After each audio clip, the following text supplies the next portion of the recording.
이제 용도 지역에서 행위자를 보겠습니다. 용도 지역 안에서 건물의 용도, 종류, 규모 등을 제한하는 뭐에 의한다고요? 대통령령에 따른다. 대통령령으로 정한다. 그죠? 대통령령. 대통령령이 뭡니까?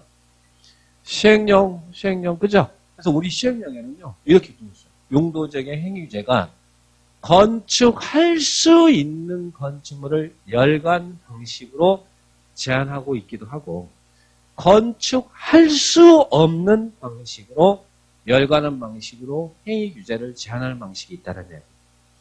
예를 들면 우리 거기 나온 것처럼 자, 건축할 수 있는 건축물 봐봐요.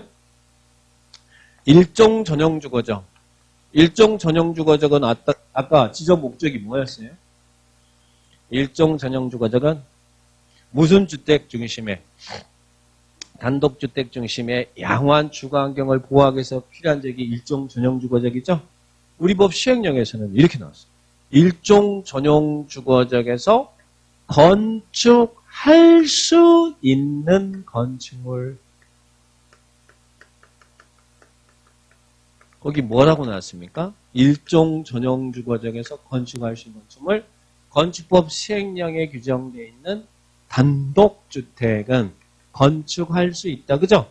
근데 우리 건축법 시행령의 단독주택 종류에는 좁은 의미의 단독주택도 있고 다중도 있고 다가구도 있고 공간도 있고 막 그러잖아요. 근데 여기서 무엇은 제외하고요? 다가구 빼고 다가구 주택은 제외하고 이렇게 나왔죠. 또 일종 전용 주거적에서는 건축법 시행령에 규정되어 있는 일종 근린 생활 시설의 종류는 설치할 수 있다. 1000제곱미터 미만까지 이렇게 나와 있잖아요. 그죠? 자, 이 말이 무슨 말이에요? 일종 전용 주거적에서는 건축법 시행령에 규정된 우리 건축법에 29개 용도가 있잖아요. 규정되어 있는 일종 근생 시설하고 그리고 단독주택은 설치할 수 있다는 얘기. 이 말은 여기에 열거되어 있는 이런 건물의 용도는 대한민국 일종 전용 주거적에서는 법률의 규정에서 당연히 건축할 수 있다는 거예요. 인천시 일종 전용 주거적이든 서울시 일종 전용 주거적이든 자, 일종 전용 주거적에서는 이건 당연히 할 수 있다는 거예요. 그리고 또 하나는 거기는 없지만 조례로 건축할 수 있는 건축물이 우리 법 시행령에 나와요. 그러면 조례로 건축할 수 있는 건축물이란 말은 개념만 이해해요. 여기 이제 조례로 건축할 수 있는 건물의 용도가 이렇게 쭉 열거되어 있거든요. 열거되어 있어요. 열거주의, 예시주의라는 게 있거든요.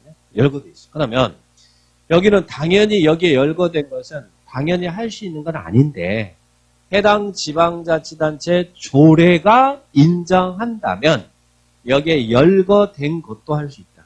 만약에 우리 인천시가 인천시 조례로 여기에 열거된 것 중 하나 다 하겠다라고 하면 인천시 일종 전용 주거적에서는 뭐 할 수 있어요? 법률의 규정에서 당연히 할 수 있는 것과 이건 어디든 다 할 수 있다고 했으니까 대한민국 어디든 이 지역에서는 여기와 인천시 조례가 정하고 이거 할 수 있다는 얘기. 인천시 일종 전용 주거적에서는 서울시가 서울시 조례로 서울시는 가나 다라 마바 하겠다고 하면 서울시 일종 전용 주거적에서는 법률에 의해서 당연히 할 수 있는 것과 서울시 조례가 정하는 거 이거 할 수 있다. 인천시는 여기까지만 할 수 있고 서울시는 여기까지 할 수 있다는 얘기. 이 말은 여기에 열거된 것 빼고는 나머지는 할 수 있다 없다? 없다는 얘기. 여기에 열거된 것만 할 수 있다. 법률에서 당연히 할 수 있는 것, 조례가 인정한다면 할 수 있는 것. 이게 나와 있어요. 자, 거기 보니까 2종도 그리고 거기도 쭉 나왔죠. 1종, 2종, 3종 나왔죠. 자, 보세요. 근데 오른쪽 가봐요. 준공업적 가봐요. 준공업적은 요거네. 준공업적은 건축할 수 없는 방식으로 제한하고 있어요. 준공업적은 어떻게 나왔어요? 우리 법 시행령 준공업적은 건축할 수 있는 건물이에요? 없는 건물이에요? 없는 건축물 낫죠. 건축할 수 없는 건축물 낫죠. 뭐 준공업적에서 뭐 할 수 없다고 해요? 건축법 시행령에 규정되어 있는 위락시설은 설치할 수 없다. 그리고 또 무엇을? 묘지 관련 시설은 설치할 수 없다. 이 말이 무슨 말이에요? 여기에 열거된 것 빼고는 다 할 수 있다는 이야기잖아요. 여기는 이것만 안 되고 여기 나머지는 다 할 수 있다는 이야기잖아요. 그죠? 그러면 여기에 열거된 것만 할 수 있고 나머지 안 된다가 좋은 거예요? 아니면 여기에 열거된 거 빼고 나머지 다 할 수 있다가 좋은 거예요? 요 놈이 좋은 거잖아요. 요 놈이. 그죠? 요 놈이 좋은 게 아니라. 그래서 규제 방식이 두 가지 방식을 두고 있다는 거예요. 네거티브 방식과 포지티브 방식 두 가지 방식으로 우리 대통령령에서는 규제를 하고 있어요. 그러니까 개발할 수 있다고 적극적으로 개발해도 된다는 이야기잖아요. 그래서 어디는 이런 포지티브 방식으로 준주거적 그리고 모든 상업적 그리고 중공업적 계획관리적에서는 건축할 수 없는 방식으로 제한을 하고 있고 나머지 지역들은 건축할 수 있는 방식으로 우리 법 시행령에서는 규제 방식을 두고 있다는 이야기죠. 그러면 자 거기 있는 자연환경 보전적을 한번 봐봐요. 자연환경 보전적. 대한민국 땅 중에 제일 규제가 강한 지역이 자연환경 보전적입니다. 거기 보니까 자연환경 보전적에서는 할 수 있는 방식이겠어요? 할 수 없는 방식이겠어요? 당연히 할 수 있는 규제가 강한 지역이 할 수 있는 방식이죠. 그것 빼고 나머지 안 된다니까.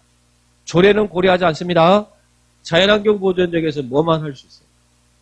농어가 주택하고 초등학교만 되잖아요. 흔한 근린생활시설도 안 되잖아요. 그죠? 그래서 우리 법에 21개 용도적에서 이런 할 수 있는 것, 할 수 없는 것 이런 방식으로 규제를 하고 있습니다. 그러면 이건 시험에 나올까요? 나와요? 거기 기출문제 보니까 막 겁나 써져 있지 않습니까? 그 왼쪽에 보니까 22에 23에 24에 막 어마어마하고 막 써져 있는데요. 이거 시험에 나오면 맞출 수 있어요? 아, 맞출 수 있어요. 자신감 대단한데. 자, 그러면 우리 21개 지역을 다 정리할 수는 없잖아요. 그래서 요 정도만 정리하시라는 거예요. 일단 시험에 나오면 전용하고 일반 나올 겁니다. 그리고 또 제일 규제 강한 뭐 이런 이제 쉽게 낼 수 있는 중공업자고 자연환경 보전자. 근데 자연환경 보전자가 중공업자가 우리 딱 정리해버렸잖아요, 방금. 자, 그러면 보세요. 여기 압축해서 정리하면 돼요. 시험에 나오면 제가 간다 없죠. 전용 주거자가 우리가 잠자는 곳이니까 전용가 일반에서 나옵니다. 전용 2개 일반 3개에서. 자, 그러면 거기 1종 전용 주거적, 2종 전용 주거적, 1종 일반 주거적, 2종 일반 주거적, 3종 일반 주거적에 할 수 있는 게 쭉 나왔죠. 여기는 아무래도 잠자는 곳이니까 주택이 들어설 거 아니에요. 근데 이제 단독주택만 들어서느냐, 아니면 공동주택까지 가능하느냐, 이제 이런 이제 구분이 문제죠. 그러나 주택이 있으면 여러분이 잠만 잡니까? 주민생활을 영위하는데 필요한 시설이 들어와야 될 거 아니에요. 그게 뭐예요? 근린생활시설 들어오겠죠? 근데 우리 근생에는 1종 근린생활시설도 있고 건축법에는 2종 근생도 있잖아요. 그런데 이 전용주거적과 일반주거적에서는 팁 드리면 건축법 시행령에 규정되어 있는 2종 근생은 건축이 안 됩니다. 거기서 다 1종 근생시설이에요. 1종 근생. 전용 2개, 일반 3개 다 1종 근생입니다. 2종 근린생활시설은 설치할 수 없다. 요거 하나만 제대로 알고 있으면 문제는 80%는 무조건 풀어집니다. 근데 문제는 2종 근린생활시설의 종류가 뭔지를 모르면 안 되지. 우리 건축법에는 2종 근생시설에는 막 이런 게 있다라고 막 우리 수업 시간에 배웠잖아요. 그건 이제 나중에 고민하고 일단 2종 근생은 설치할 수 없어요. 다 1종이잖아요. 1종. 다 1종이잖아요. 근린생활시설은. 그죠? 그거 하나 기억하시는 거예요. 일단. 그거 기억하시고. 그 다음에 만만한 방금 전에 배웠던 중공업적에서는 뭐 할 수 없다고. 조례 고려하지 않는다요. 중공업적은 뭐만 안 돼요? 위락하고 묘지 관련시설만 안 됩니다. 위락시설은 상업적에서만 설치할 수 있거든요. 위락시설은 위락하고 묘지 관련시설. 그러면 숙박시설은 됩니까? 중공업적에? 위락과 묘지만 안 된다고 그랬잖아요. 나머지는 다 된다는 이야기잖아요. 숙박시설 설치할 수 있습니다. 위락과 묘지 안 됩니다. 그리고 자연환경 보전지역에는 제일 규제가 강한 지역이 자연환경 보전지역이겠죠? 그래서 뭐가 안 된다고? 뭐만 된다고요? 농어가 주택하고 초등학교만 됩니다. 근린생활시설도 안 되죠? 자, 그 다음에 또 요거. 이제 집 물어보겠죠, 집. 자, 어디에는 주택이 안 된다고요? 유전에는 주택을 못 짓는다. 유전. 유가 뭐예요? 유통, 상업지역. 저는요. 전용 공업지역에는 주택을 못 짓는다. 유전에는 주택을 못 짓는다. 그리고 또 시험에 아파트 잘 물어볼 수 있죠. 아파트. 아파트 누가 불렀어요? 아시네? 자, 아파트는 우리가 주택의 순수가 5계층 이상이죠? 자, 이렇게 합니다. 일단 아파트 우리가 용도적 정리 머릿속에 용도적이 그려졌죠? 녹지적이나 관리나 농림이나 자연환경 보전, 녹과 농자는 아파트 못 지어요. 녹지적, 관리적, 농림적, 자연환경 보전적. 그러니까 비도시적은 아파트 못 짓습니다. 그러니까 도시 안에서도 녹지적은 안 돼. 녹지적은 4층 이하로 돼. 그러면 아파트가 들어설 수 있는 지역은 용도적이 어디라는 이야기예요? 주거적, 상업적, 우리가 용도적은 도시적 안에 주상 공동도 있고 비도시적에는 관리적, 농림적, 자연환경 보전적 있죠? 여기는 이제 비도시적이고 여기는 도시적이었잖아요. 근데 도시적에서는 녹지적 안 되고 도시가 아닌 적은 아파트 못 짓고 그죠? 아파트는 주거, 상업, 공업적에서만 아파트를 지을 수 있어요. 근데 주거적 아까 6개 있는데 무엇은 안 됐어요? 일종은 안 된다고 그랬잖아요. 일종 안 된다고 그랬잖아요. 아파트. 일종 안 됩니다. 나머지 주거적은 다 가능합니다. 이종부터 다 가능하다고 했으니까. 그죠? 이게 하나 아시고. 자, 상업적은 중일육은 있는데 어디가 안 돼? 유전에 주택 못 짓는다고 했으니까 여기 유는 안 될 거 아니에요. 주택 자체가 안 되는데 아파트가 되겠습니까? 나머지 상업적은 가능합니다. 그리고 공업적은 어디 안 되겠어요? 유전에 주택 못 짓는다고 그랬잖아요. 유전에. 그죠? 그리고 일반 공업적 안 돼. 아까 공업적은 반대로 중공업적에서 아파트 짓는다고 했잖아요. 이게 다 끝나버렸네. 주상공만 해결하면 아파트 끝났잖아요. 일종 안 되고, 유전 안 되고, 일반 공업 안 되고, 나머지 녹과농자 다 안 된다고 했잖아요. 그래서 이렇게 이해하면서 정의를 해 놓으시면 아파트 문제 나오면 쉽게 접근할 수 있잖아요. 아파트 설치할 수 있는 지역이냐, 없는 지역이냐, 이렇게 구분을 딱 합니다. 자, 보시면 되겠고요. 자, 그래서 거기 내용들 체크 한번 하시고. 자, 그런데 이런 시행령에 우리 용도적인 행위 규제가 있는데요. 예외로. 이제 외에 이게 한번 나올 때가 됐는데, 참. 이런 대통령령에 의한 행위 제한을 받는 게 아니라요. 개별법에 의해서 행위 제한을 받는 게 있다는 이야기입니다. 개별법에 의해서 행위 제한을 받는 거. 거기 보면 다음에 따른 경우 건축물이나 그 밖의 시설의 용도 종류, 규모 등에 대해서는 다음에 제한은 많이 따른다. 자, 볼게요. 자, 첫 번째 특별 개별법에 의한 규정입니다. 자, 1번 농공단지입니다. 아까 농공단지는 도시적으로 결정고시 된 곳 봤어요? 안 봤어요? 농공단지는 아니라고 그랬잖아요. 국일도가 도시적이지 농공단지는 아니었죠? 농공단지는 아니었죠? 농공단지는 좋은 건가요? 안 좋은 건가요? 좋은 겁니다. 여튼간 농공단지 좋다. 자, 보세요. 여러분이 시골에 이제 농업인 소득 증대를 위해서 시골에 공장 유치를 하려고 합니다. 그게 이제 농공단지 조성인데 농림지역이에요. 자, 보세요. 농림지역에 여기에다가 농공단지 조성하겠습니다라고 농공단지 지정했어요. 자, 그러면 우리 대통령령에서는 농림지역에서 건축할 수 있는 건축을 이렇게 열거하고 있을 거 아니에요. 하는데 이게 농공단지가 지정되면요. 이때는 용도적의 일반적 제한 무시하고요. 여기는 무슨 법에 의해서만 행위 제한을 받냐면 산업 입지 및 개발한 법률에 따른다는 거예요. 좋은 거예요? 안 좋은 거예요? 좋은 거죠. 용도적 이런 행위 제한 무시하고. 자, 보세요. 자연환경 보전적. 아까 자연환경 보전적은 규제가 강했어요? 약했어요? 자연환경 보전적 이거 할 수 있다. 이거 아까 농어가지고 초등학교 할 수 있다고 그랬잖아요. 근데 자연환경 보전적에 공장 유치하게서 여기다가 농공단지 지정을 했어요. 그러면 일반적 대통령령에 의한 행위자 무시하고 여기는 산업 입지 및 개발한 법률에 의한 농공단지는 지역에 상관없이 무조건 산계법에 의해서만 행위자를 받는 거예요. 규제를 굉장히 완화시켜주는 겁니다. 농공단지는 무슨 법에 의한 산업 입지 및 개발에 관한 법률에 의한 줄여서 상계법에 의한 상계법. 농공단지는 지역에 상관없이 상계법입니다. 자, 보세요. 그런데 이제 조심할 것은 저기 있는 2번, 3번 거기인데요. 우리 이미 농지법을 배웠습니다. 어저께. 지난주에. 어저께 아니고 지난주에. 농림지역에 농업진흥지역을 지정했습니다. 우리 농업진흥지역은 농지법에서 물론 진흥구역과 보호구역으로 나눌 수 있죠. 이 안에. 농업진흥지역을 진흥구역과 보호구역으로 나눌 수 있잖아요. 근데 이 농지법은 제가 농업인을 위한 법이라고 했어요. 그래서 농지법에서는 농업 진흥구역 안에서도 농업보호구역은 농업인의 소득 증대를 위한 이런 그리고 또 주민 생활 여건 시설을 위한 이런 것도 설치할 수 있다는 거 기억나시죠? 그래서 관광버스비는 2만 원이고 주말 농장 입장료 3천 원이고 태양은 하나만이고 그런 이야기 기억나세요?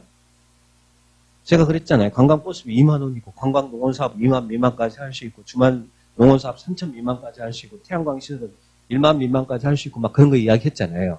여기서 농지법은 그걸 할 수 있다는 이야기예요. 농업인을 위해서. 근데 농림지역은 그게 될까요? 농림지역 그런 거 안 돼요. 농림지역은 안 돼. 근데 그래서 우리 법에서는 농림지역 안에 농업진흥지역이 있으면 그때는 행위자는 농지법에 의해서만 받아라. 좋은 거예요? 안 좋은 거예요? 좋은 거예요. 자, 근데 보세요. 만약에 자연환경 보전지역에도 농업진흥지역 지정할 수 있다고 그랬잖아요.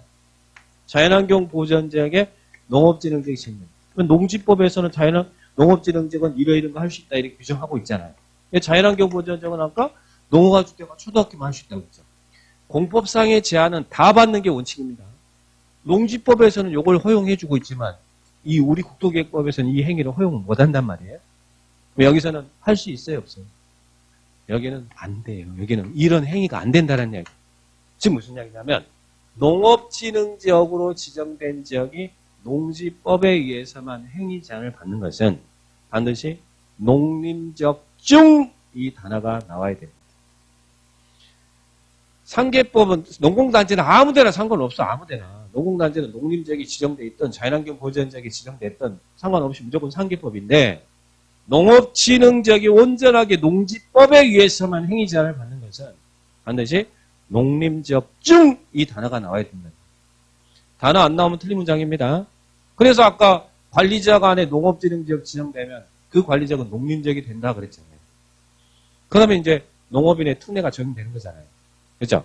농림지역 중 이 단어가 나와야 돼요.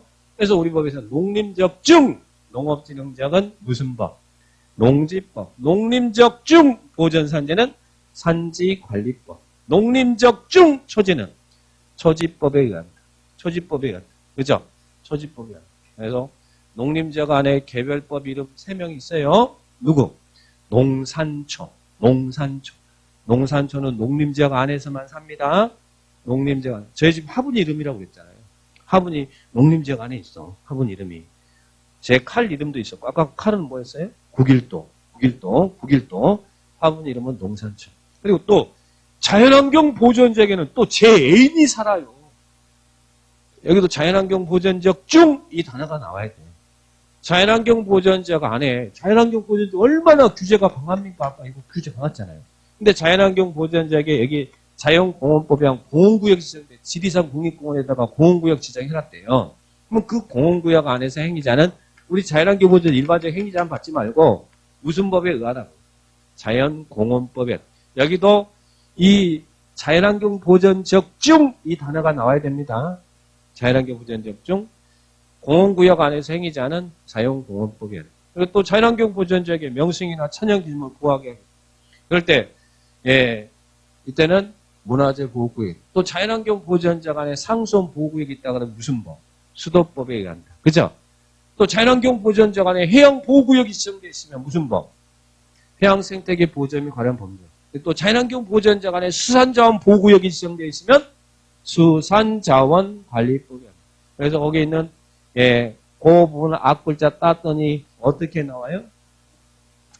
자수문 해수. 제 애인 이름이었죠? 자수문 해수. 제 애인은 김해수가 아니에요. 제 애인은 자수문 해수야. 인디안이에요. 인디안 자연환경 보전에 살아요. 성이 자수문이고 이름이 해수예요. 제 애인은 안악수남문이 아닙니다. 자, 예? 자수문 해수야. 자수문 해수. 그죠? 자수문 해수가 어디 산다고요? 자연환경 보전에 살아. 자연환경 보전 지역에. 농산초는 어디 산다고요? 농림지역에. 그죠? 농공단지는요? 농공단지 아무데나 살아요. 아무데나 살아. 농공단지 아무데나 살아. 아무데나. 자, 그래서 이런 개별법 이름 참 출제하기 편하잖아요. 그죠? 네, 출제하기 편하니까 한번 체크해 주세요. 실제 간평 시험에서는 냈습니다.